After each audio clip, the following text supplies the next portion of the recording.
giving you a quick room tour of Carnival Conquest room 7257. As we can see here, it is set up in a twin bed configuration, which can be converted to a king bed. It appears to be in a handicap accessible room. I did not realize that because there is a pull cord for assistance back there. I'll talk about that here in a minute. Next to each bed, you've got lamps and side tables where you can store stuff. I do want to make note that there's plenty of room under here that a lot of people sometimes skip. But the cool thing about this room is it has been retrofitted with those new lamps that we've seen on several of Carnival's older ships. So there are 2 USBs by each bed. So each person gets a USB. There's a light control switch right here. As I mentioned, this is an accessible room. We don't love these because those cords are so easy to pull, and then in the middle of the night, someone is knocking on your cabin. So we're gonna tuck those cords behind that headboard. That's a little tip that I would share. It's got that pink that we've not seen in a while. This is the first time we've been on an older Carnival ship in quite some time, but I love it. There are multiple hooks here to be able to store belts or hats. You've got a little shelf right there where you can store stuff. And then as we pan this way, you've got the little flat screen TV. That used to be a shelf for a deep dish TV. But you've got your little getting ready bureau over here. We've got some beach towels. There's also a little stool down there and another table that you can put sodas or anything like that on. You've got your garbage can, telephone. Here's where you see the outlet in the room. Remember, this is an older Carnival ship, so we've got one outlet for the room. So I always say bring a cruise splitter. We've got that in our description below if you are looking for a cruise splitter, a power splitter, I should say. Another little cabinet. I love these older rooms because they were very creative finding storage for stuff. In the top drawer, you've got your hair dryer, and then you've got multiple drawers to store things. In addition to your massive closets. I know I always talk about these on these videos, but I love these closets. We already have our bags in there. Here's something I also want to point out that just came on. I don't know if you saw that. The Carnival Conquest is one of the only ships that I know of in the fleet that has motion censored nightlights underneath the closets. We love these things. It is one of the coolest features in a stateroom. You've got plenty of space for hanging. I'm going to show you again over here. Plenty of space for hanging. Upper shelves, lower shelves. And then here's just a cruise tip. We move the life jackets under the bed so that we can use that bottom shelf for shoes or dirty laundry. The last thing I'll share is the bathroom. As I mentioned, it's been a while since we've been in one of these older staterooms. So normally you would just have the 2 hooks up there, but because this is accessible, you'll see there are 2 more hooks that are lower to the floor. And it's not super accessible because we still have that lip. So I will go ahead and I'll give you the full details of what this room is in the description, as well as on screen. So you've got your shower curtain. I will point out that once again, you've got that pull cord in here. Be careful. Carnival does, they pay attention to those and they come running. But you've got your shower in the corner. Ironically, we were just on Carnival Jubilee not that long ago, and this bathroom feels bigger than Carnival Jubilee, the brand new ship. And part of that is because of that glass shower door that they have in there. Tons of side storage. You've got some extra toilet paper and tissues there that you can move out if you'd like more storage. That Carnival bluish teal sink. And then more storage on this side. Gosh, I am super excited for this Journeys cruise, and we will give you an update on what we think of this stateroom at the end of 14 days.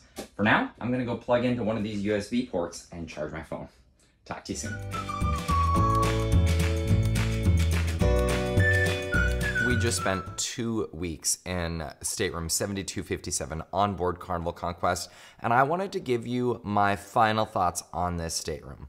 So, a couple things to be aware of. It is a phenomenal location. 2 decks up, you're on the Lido, where you've got all of your buffets and your foods and all of those things.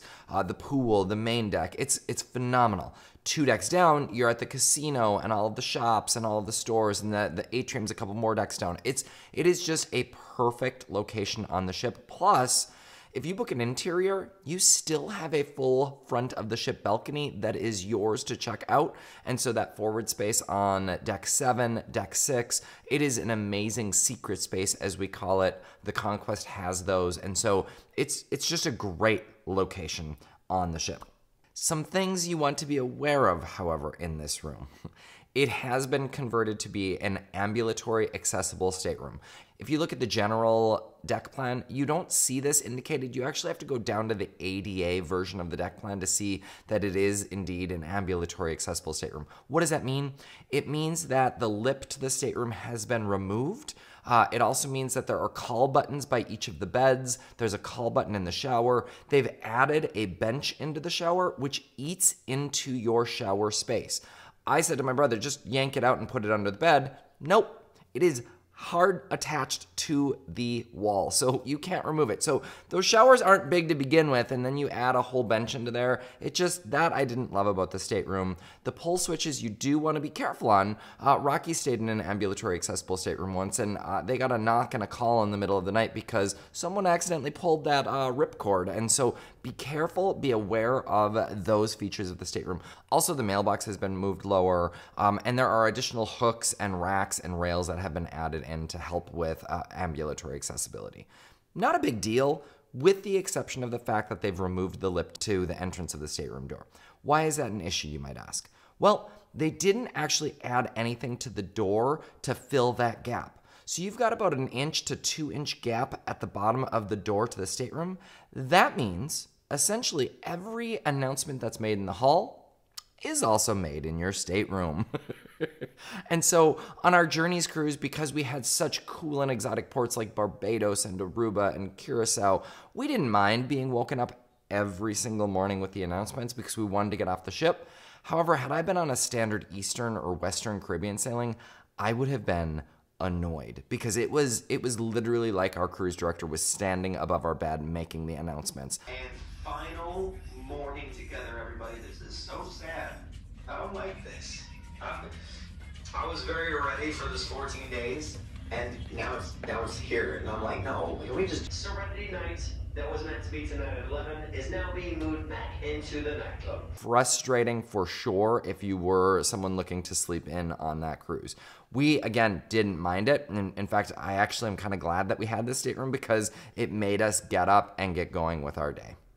We did begin stuffing towels against the door every night to try to muffle it out a little bit, but the older ships already don't have very good sound insulation from the hallways, so that really, it was a moot point. One last thing to mention about the room is the water pressure in the bathroom. It was probably the worst I've seen in all of my cruises, but even the spa, the showers in the locker room weren't any better. So it wasn't like I could escape the stateroom and go to the spa and get better water pressure, just something to be aware of. Showers took a lot longer, and because you have that curtain that clings to you, there was more odds that it would cling to you as you were in the shower. I still would shower in the locker room because at least they had glass doors and I didn't have to worry about that shower curtain clinging to me. Now, would I stay in this stateroom again? If it was the only one available on the Conquest, absolutely. I loved the location. I absolutely think this space on Deck 7 is perfect on these Conquest-class ships.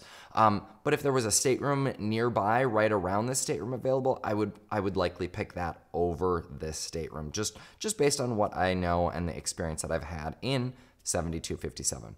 I hope this helps you when you're making your room selection on board Carnival Conquest or any of the Conquest-class sisters. I do hope that this helps you with your room selection. If you have any questions about the stateroom or Carnival Conquest in general, don't hesitate to drop those in the comments below. I'm working on the full review of the ship along with a ship tour, so those will be out there as well. Stick around. Hit that subscribe button, and if you found something valuable in this video, please go ahead and hit that like button as well. Until next time, see you soon.